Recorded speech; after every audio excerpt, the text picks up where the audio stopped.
저는 그 유럽연합 정상회담 의제 어떤 철광 무관세 커터 네. 관련해서 하나 여쭙고 싶습니다.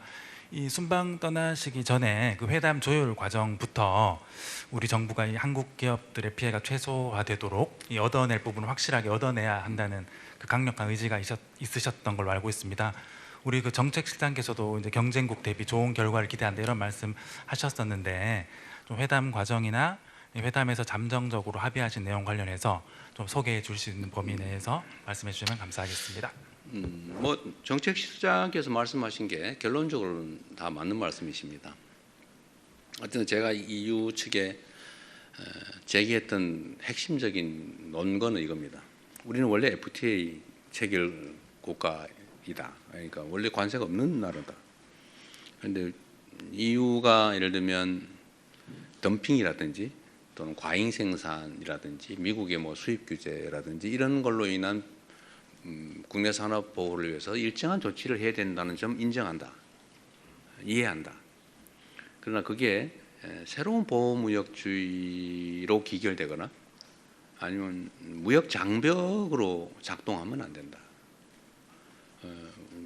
누군가가 무역 보호를 위한 장벽을 쌓으면 다른 나라도 쌓을 것이고 이게 결국은 보호무역주의 체제로 되돌아가게 회귀하게 된다. 그리고 우리가 원래 무관세 FTA 체결 국가라는 점을 고려해달라. 이 점에 대해서 상당한 뭐 공감, 이해를 표명했어요. 그래서 기대한 것 이상 우리가 뭐 최초로 제기한 것만큼까지 100% 될 수야 없겠지만 일반적인 예측보다는 훨씬 더 나은 상황을 만들 수 있을 겁니다. 최종적으로 며칠 안 있어서 결과가 발표될 테니까 그 사이에서도 우리가 최선을 다하려고 해요. 그리고 우리가 이제 추가로 요구한 건 우리의 요구를 100%못 들어줄 텐데 그렇다고 하면 다른 영역에서라도 필요한 합리적인 이해 조정 조치를 해달라. 다른 쪽에서 조금 우리의 유리한 팩트를 찾아서 좀 개선해달라 그런 말씀을 드렸는데 뭐 그 점에 대해서도 공감했습니다. 가능한 부분을 찾아보겠다. 우리가 또 제기한 게 몇 가지 있어요. 직접 연관된 건 아니지만 뭐 이거를 불가피하게 이렇게 해야 되면 다른 이해 보완 조치가 필요하다. 이런 걸 좀 고려해 달라고 해서 협상에 제시하고 논의 중인 게 있습니다. 약간씩의 성과가 있을 것 같아요. 네. 네, 조선일보 박상기 기자님. 네, 안녕하세요. 조선일보 박상기입니다. 저 이번 순방과 관련된 당청 관계에 대해서 여쭈려고 하는데요. 그 이번 순방 출국 행사장에 그 정청래 당대표께서 안 나오셔가지고 많은 이제 해석이 있었던 것 같습니다. 대통령님께서 순방 중에 X에 올리신 글에 대해서도 당 지도부를 향한 것 아니냐는 이제 얘기가 있었고요.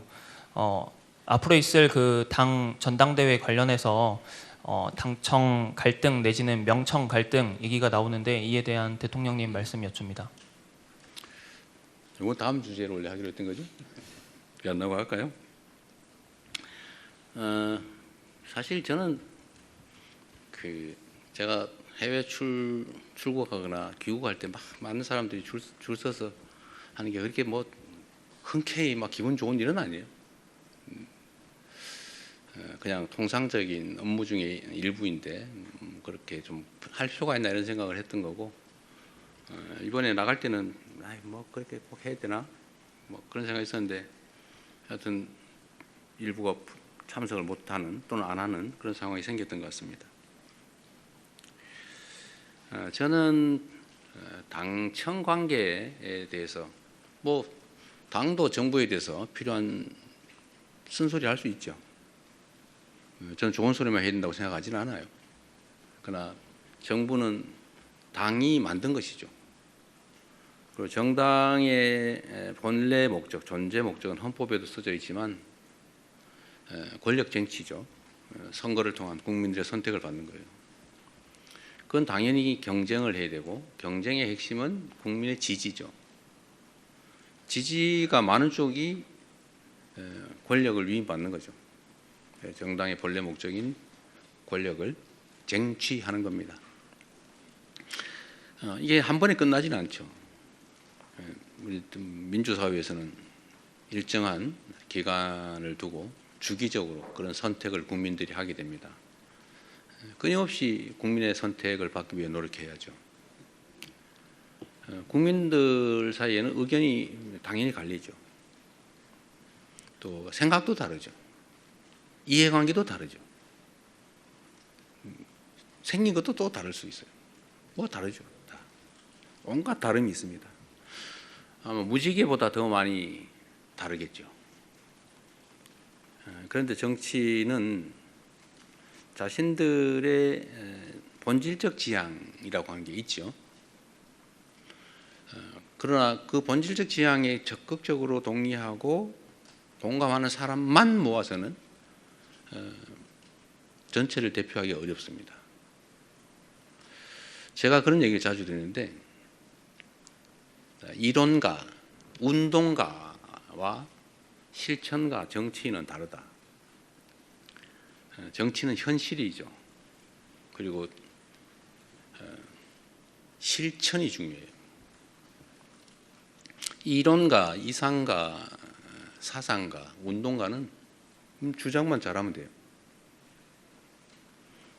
뭐 동의 안 해도 상관없어요. 주장하는 자체로 의미가 있죠. 물론 뭐 동조자가 많으면 더 좋죠. 그러나 본질은 아니에요. 그러나 정치는 동조자, 공감하는 사람을 많이 모으는 게 마지막 결론이죠. 그래서 정치는 언제나 포용적이어야 합니다. 제가 빈말로 하는 게 아니고요. 듣기 좋자고 하는 게 아니고 그게 현실이에요. 우리의 원래 가진 이상과 가치를 잃지 않아야죠. 그렇다고 그걸 담대히 강요할 수는 없어요. 그걸 잃지 않으면서도 최대한 많은 사람들에게 공감을 이끌어내고 약간 달라도 다른 점보다는 같은 점들을 찾기 위한 노력을 끊임없이 해야죠. 사실 친구 간도 마찬가지예요. 쟤는 왜 저런 게 마음에 안 들어? 이거 왜 마음에 안 들어? 이러면 다 남대요, 원수대요. 쟤는 왜 이런 게 좋아? 웃는 게 너무 좋아. 쟤는 뭘 하는 게 좋아?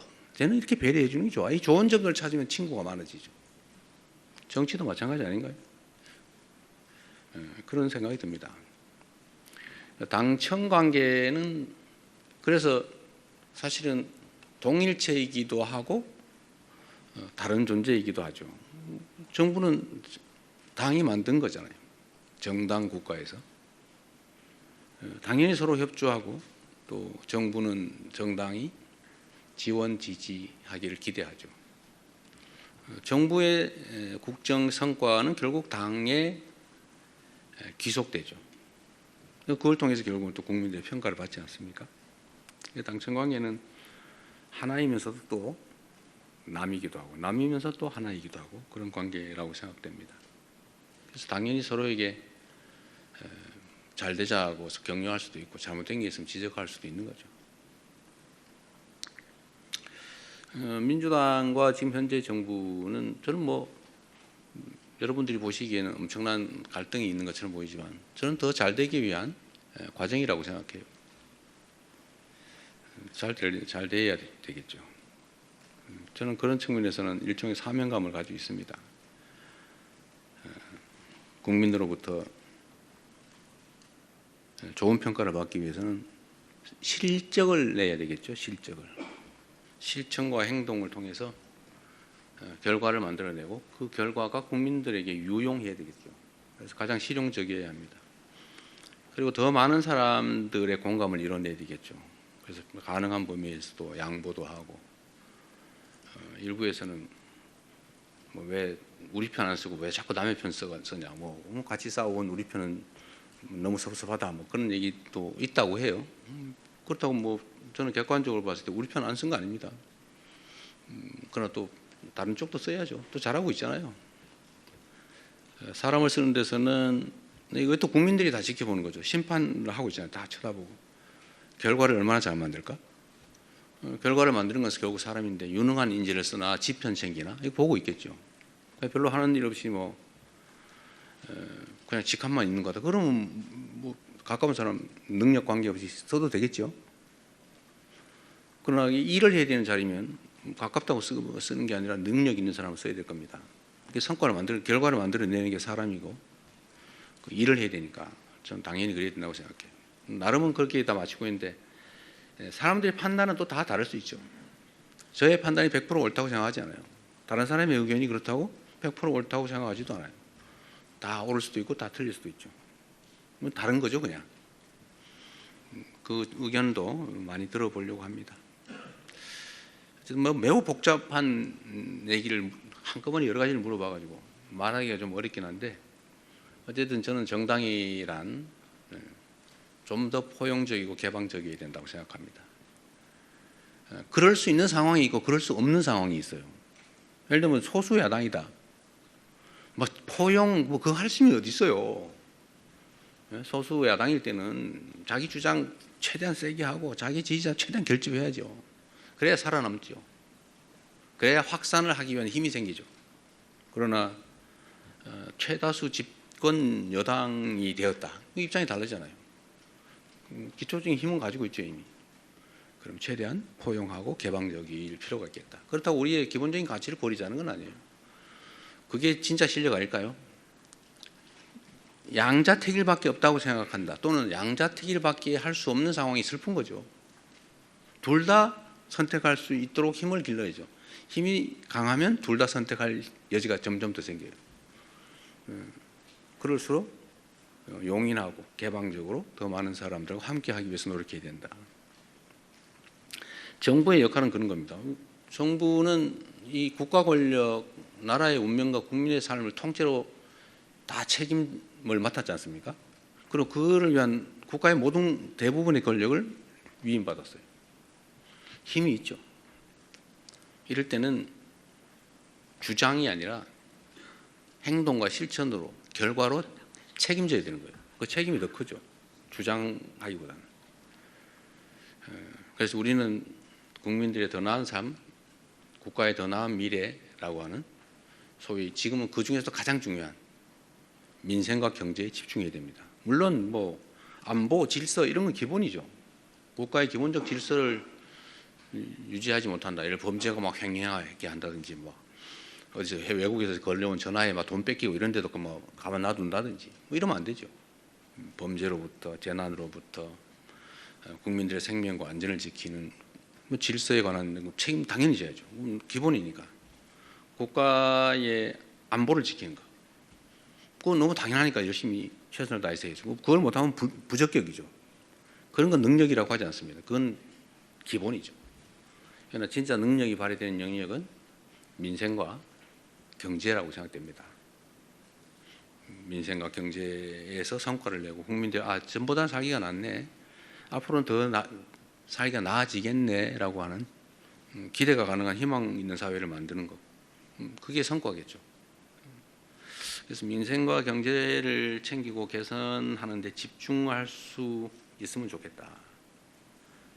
당도 그게 정부의 본질이니까 정부 정권의 민생과 경제를 챙기는 일, 그리고 이를 위한 포용과 개방, 이런 데 좀 많은 지원을 해주면 좋겠다라는 게 제 생각입니다. 그렇게 되겠죠.